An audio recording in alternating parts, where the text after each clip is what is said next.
My third visit to Longmen Grottoes. This is my third time visiting the Longmen Grottoes in Luoyang. The difference is that a long pedestrian walkway has been built outside the scenic area and the new entrance gate has been expanded, resembling the arched bridge of Longmen. After entering the gate, I walked along the lengthy path by the Yi River and arrived at the Longmen Bridge, which crosses the river. This bridge is the traditional entrance to the Longmen Grottoes. To the left of the bridge is Junction Mountain, and to the right is Longmen Mountain.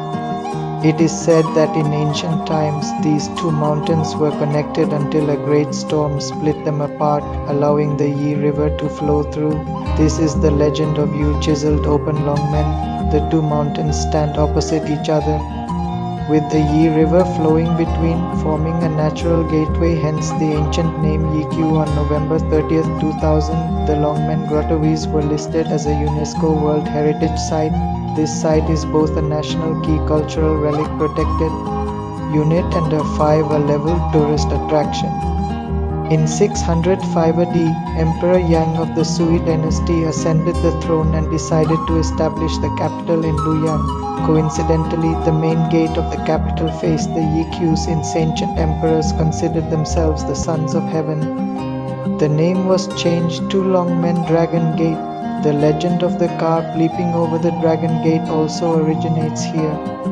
The Longmen Grottoes have the largest number of statues and the grandest scale of rock carvings in the world, recognized by UNESCO as the pinnacle of Chinese stone carving art. It ranks first among China's major grottoes.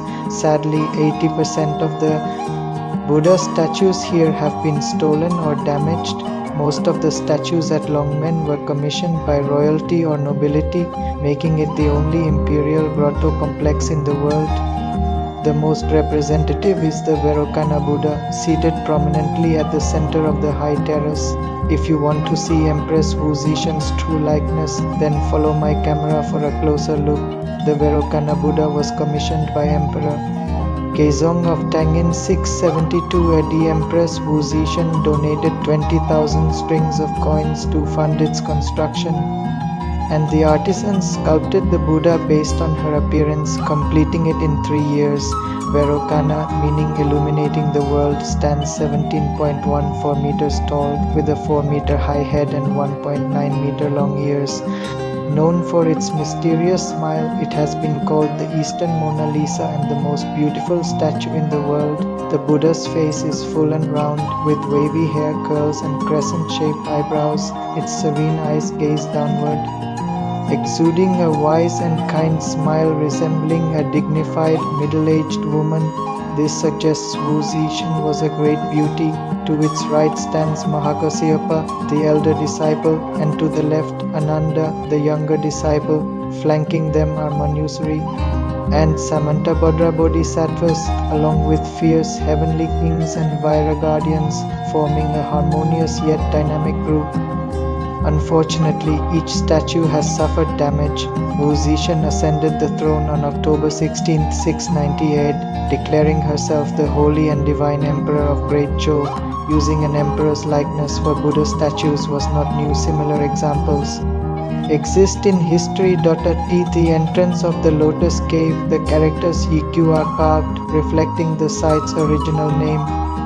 Built during the Northern Wei dynasty, this cave is named after the giant high-relief lotus on its ceiling. The lotus, symbolizing purity in Buddhism, is exquisitely crafted. The surrounding apsaras, flying celestials, are graceful and light, inspiring the lotus ceiling design in the Great Hall of the People. The main statue is a standing Sakyamuni Buddha, depicted in a preaching pose. Northern Wei sculptures often mirrored the emperor's appearance. Inside, the central wall features a Buddha flanked by 2 disciples and 2 bodhisattvas. The left disciple, Mahakasyapa, has deep-set eyes, a high nose, and a bony chest, resembling an ascetic monk from the western regions. Sadly, his head was stolen and is now in France's Gemet Museum. The 10,000 Buddha cave was completed in 680 AD during Emperor Gaizong's reign. This cave also has a beautiful lotus ceiling. The Amitabha Buddha sits on a double lotus. throne surrounded by disciples, bodhisattvas, and heavenly kings. Above them, 52 lotuses each hold a seated bodhisattva. While the walls are lined with 15,000 miniature Buddhas, the cave entrance is guarded by two muscular Vaira guardians, whose fierce expressions contrast with the Buddha's serenity. Regrettably, the left guardian's head is missing, and a nearby Bodhisattva statue 85 centimeters tall has also been decapitated. A restoration sketch shows its original elegant S-curve pose, which Peking opera master Mai Lanfang admired and incorporated into his performances. Compared to Mogao Caves, Dunhuang and Yanggang Grottoes Datong, Longmen represents the full sinicization of Buddha's art, serving as a milestone in Chinese grottoes. It influenced later caves in China and even Buddha's art in Korea and Japan. Constructed over 1,400 years across more than 10 dynasties, Longmen has 2,345 caves and over 110,000 statues. Yet human destruction has been severe. The Tang dynasty's anti-Buddhist persecution damaged many caves. In the late Qing and early Republic era, head thefts peaked, with relics sold to Japan, the US and Europe. Today, 80% of Longmen's statues are damaged or lost, a heartbreaking loss for China. Only a strong nation can protect its heritage. We must unite, strive for progress, and remain unshaken by challenges. China's prosperity is the foundation of our cultural survival.